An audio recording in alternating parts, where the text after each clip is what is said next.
క్రిస్పీగా ఉండే రవ్వ దోస ఈరోజు మన ఛానల్లో చూపించిపోతున్నానమాట. దీని పేరు రా పొటాటో రవ్వ దోస అనమాట. రవ్వ దోస మామూలుగా వేసుకుంటాం, బట్ ఇది నేను పొటాటోతో చేశానమాట. క్రిస్పీగా ఉంది దోస, చాలా చాలా బాగుంది. ఇన్స్టెంట్గా చేసేసుకోవచ్చు అనమాట.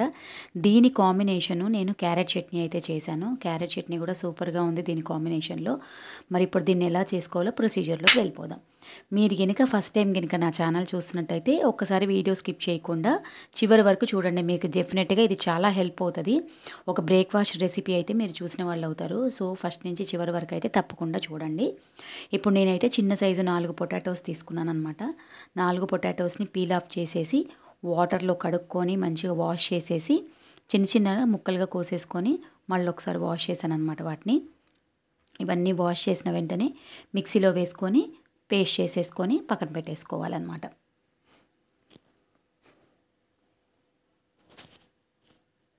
ముక్కల్ని మంచిగా పిసికి కలుపుకుంటే ముక్కలు తెల్లగా వస్తాయి. అయితే ఆలుగడ్డ ఎన్నిసార్లు కడిగినా కూడా మనకు వాటర్ కలర్ చేంజ్ అవుతుంటుంది కదా. సో ఒక 2-3 సార్లు అయితే మంచిగా వాష్ చేసుకోవాలి. వాష్ చేసేసుకొని కొంచెం పసుపు వేసేసి ఇవి వెగటు రాకుండా ఉండడానికి చిటికెడు పసుపు ఉప్పు వేస్తున్నాను అనమాట. మిక్సీ పట్టేసుకొని దీన్ని మొత్తం మెత్తటి పేస్ట్ లాగా వేసుకోండి. వాటర్ ఏం వేయక్కర్లేదు, ఎలాగో వాటర్లోంచి తీసాం కాబట్టి మనం ఏం వాటర్ వేసుకోక్కర్లేదు. మెత్తగా పేస్ట్ లాగా పట్టేసేసుకొని దీన్ని తీసి ఒక బౌల్లోకి వేసుకుందాము.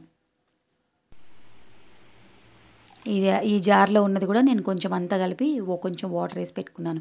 ఇప్పుడు దీంట్లోకి 2 గ్లాసుల బియ్యం పిండి, 1/2 గ్లాసు గోధుమ పిండి, 1/2 గ్లాసు బొంబాయి రవ్వ వేసుకున్నాను.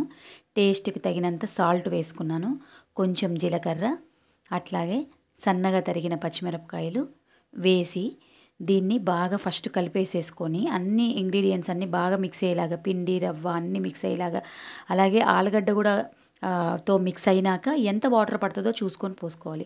ఇది చాలా జారుగా అనమాట. ఇప్పుడు నేను పోసిన దానికి నాకు పెద్ద గ్లాస్ తోటి 2.5 గ్లాసెస్ వాటర్ పట్టాయి అనమాట. టోటల్గా 2 గ్లాసుల బియ్యం పిండి 1/2 గ్లాసు గోధుమ పిండి, 1/2 గ్లాస్ వచ్చేసి బొంబాయి రవ్వ, మొత్తం 3 గ్లాసెస్ కదా. 3 గ్లాసెస్కి 2 పెద్ద గ్లాసులు అనమాట. అంటే 1/2 లీటర్ వాటర్ పైన పట్టాయి అనమాట. 1/2 లీటర్ పట్టాయి వాటర్. అలా కన్సిస్టెన్సీ చూసారు కదా, అలా చేసి పక్కన పెట్టేసేసుకోండి. ఇప్పుడు 2 క్యారెట్లను తీసుకొని పీల్ ఆఫ్ చేసేసుకొని, ఇప్పుడు క్యారెట్ చట్నీ అనమాట దీనికి కాంబినేషన్ మనం చేసేది. క్యారెట్ చట్నీ ఎప్పుడు నాకు తెలిసి వినుండరు, బట్ ట్రై చేయండి, చాలా టేస్టీగా ఉంటుంది. క్యారెట్ని కూడా ఇలా పీల్ ఆఫ్ చేసేసుకొని తొక్కలన్నిటిని తీసేసి అంచులు కట్ చేసేసుకొని వాటర్లో వేసి ఇవి కూడా సన్న ముక్కలుగా కోసుకుందాం. సన్న ముక్కలు ఏం కాదు, ఇలా పొడవుగా కోసుకుందాం మన ముక్కలు. వీటిని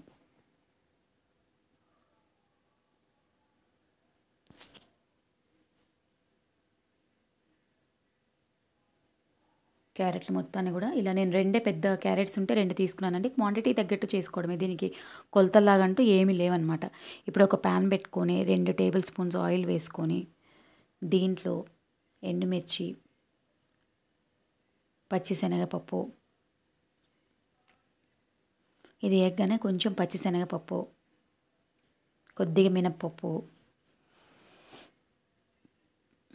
ఇవన్నీ లైట్గా వేగినాక పచ్చిమిరపకాయలు, ఇవి కూడా జస్ట్ ఆ పచ్చివాసన పోయే వరకు వేగించడం. ఎలాగో ఇది గ్రైండ్ చేసేస్తాం కాబట్టి కొంచెం జస్ట్ అలా వేగిచ్చేసేసుకొని ఒక ప్లేట్లోకి తీసి పక్కన పెట్టేసుకొని చల్లారబెట్టేసుకుందాం వీటిని. ఇదే ప్యాన్లోకి 1 టీ స్పూన్ ఆయిల్ వేసేసుకొని ఇప్పుడు మనం కట్ చేసి పెట్టుకున్న క్యారెట్ ముక్కలు ఉన్నాయి కదా, అవన్నిటిని వీటిలో వేసేసుకుందాము. ఒక్కసారి మొత్తం కలిపేసేసుకొని క్యారెట్ ముక్కలన్నిటినీ మూత పెట్టి మగ్గిచ్చేసుకుందాం. వీటిని మూత పెట్టేసి 2 మినిట్స్ మగ్గితే చాలన్నమాట. ఇలా మగ్గిపోయాయి. ఇందులో నేను కొంచెం చింతపండు నానబెట్టి వేస్తున్నాను అనమాట. కొంచెం చింతపండు ఇది వేసినా కూడా ఒకసారి కలిపేసుకొని మళ్ళీ మూత పెట్టేసి పక్కన పెట్టుకుందాం ఒక 2 నిమిషాలు. ఇప్పుడు చూడండి, స్పూన్తో నేను ఇలా నొక్కి చూస్తే మీకు క్యారెట్ ఏంటంటే విరిగిపోతుంది అనమాట. పెట్టేస్తే మెత్తగా అలా ఈజీగా ఊడొచ్చేస్తుంది, అంటే క్యారెట్ చక్కగా మగ్గిపోయింది అనమాట. ఇప్పుడు క్యారెట్ని కూడా వేరే ప్లేట్లోకి తీసుకొని దీన్ని కూడా చల్లారబెట్టేసుకొని మొత్తం ఇందాక ఫస్ట్ మనం చల్లారబెట్టుకున్న ఈ పచ్చిమిరపకాయలు, ఎండుమిరపకాయలు, పచ్చిశనగపప్పు వాటితో పాటు ఈ క్యారెట్ మొత్తం కలిపి సాల్ట్ వేసుకొని 2 వెల్లుల్లి రెబ్బలు వేసుకొని గ్రైండ్ చేసేసుకుందాం. కొంచెం చిటికెడు పసుపు, ఇది కూడా మెత్తటి పేస్ట్లా గ్రైండ్ చేసేసుకోవడమే అనమాట. వాటర్ ఏమీ యాడ్ చేయక్కర్లేదు, ఆల్రెడీ మగ్గిపోయింది కాబట్టి మొత్తం వచ్చేస్తుంది. దీన్ని డిష్ అవుట్ చేసేసుకొని ఇందులో చక్కగా పోపు పెట్టేసుకుందాం. 1 టేబుల్ స్పూన్ ఆయిల్ వేసుకొని అందులో కొన్ని ఆవాలు, కొంచెం జీలకర్ర, కొద్దిగా మినప్పప్పు, చిటికడి ఇంగువ పచ్చడి తాలింపు కోసం. పచ్చడి తాలింపులో ఇంగు వేస్తే సూపర్ టేస్ట్ వస్తుంటుంది కదా. అలా వేసుకొని వేడివేడిగా ఉన్నప్పుడే ఆయిల్ చట్నీలోకి వేసేసుకుందాం. సో మన క్యారెట్ చట్నీ అయితే రెడీ అయిపోయిందనమాట. ఇప్పుడు పెనం పెట్టుకొని పెనం మంచిగా కాగిందో లేదో చూడడానికి అలా వాటర్ స్ప్రింకిల్ చేస్తే సుయ్యని సౌండ్ వస్తుంది. అలా వచ్చేసినాక ఈ పిండిని మొత్తం మళ్ళీ కలుపుకుందాం. 2-3 సార్లు పైనుంచి కిందకి సెటిల్ అయిపోయి ఉంటుంది కదా కింద పిండి అంతా, పిండి రవ్వ అంతా. సో అలా నేనైతే గ్లాస్ ముంచుకొని గ్లాస్ తోటి ఇలా పోసేసుకున్నాను అనమాట, దోశలాగా పోసుకున్నాను.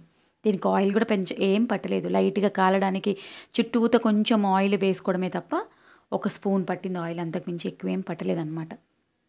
ఒకవైపు కాలిన తర్వాత రెండో వైపు చూసారా ఎలా కాలిందో, క్రిస్పీగా ఎట్లా దోశ ఎలా ఉందో చూసారుగా మీరే. రెండో వైపు కూడా టర్న్ చేసుకోండి. కొంతమంది టర్న్ చేస్తారు, కొంతమంది టర్న్ చేయరు. బట్ నేను రెండో వైపు కూడా కాలుస్తాను. కాల్చేసి ప్లేట్లోకి వేసేసుకోవడమే. వేడి వేడిగా అయితే క్రిస్పీగా ఉందండి. దోశ మాత్రం నిజంగా చాలా టేస్ట్ ఉంది. నేను ట్రై చేసినాకే ఇది మళ్ళీ వీడియో కింద తీసాను అనమాట. సో సెకండ్ది రెండో దోశ కూడా వేసేసుకుంటున్నాను. ప్రతి దోశకు కూడా మనం పిండిని పైనుంచి కింద వరకు ఖచ్చితంగా కలుపుకోవాలి, లేదంటే కింద సెటిల్ అయిపోతుంది. ఇక్కడ మనకి రవ్వ దోశలాగా ఇలా క్రిస్పీగా రాదనమాట, పిండి పిండి పడిపోతుంటుంది అనమాట. సో అలా కింద నుంచి పై వరకు మంచిగా కలుపుకొని ఆయిల్ వేసి, ఇటు కూడా కాలిపోయింది అనమాట, ఈ దోశ కూడా కాలిపోయింది. సో రెండో వైపు కూడా టర్న్ చేసేసి 1 నిమిషం ఉంచుకొని ప్లేట్లోకి పెట్టుకొని ఈ దోశల్ని క్యారెట్ చట్నీతోటి సర్వ్ చేసుకోవడమే. అంతేనండి, చాలా ఈజీగా అయితే చేసేసుకోవచ్చు. నిజంగా చాలా టేస్టీగా ఉంది. క్యారెట్ చట్నీ కూడా చాలా సూపర్గా ఉందన్నమాట. డెఫినెట్గా ట్రై చేయండి. ఎవరైనా ట్రై చేస్తే డెఫినెట్గా నాకు కామెంట్లో అయితే ఎలా వచ్చిందో చెప్పండి.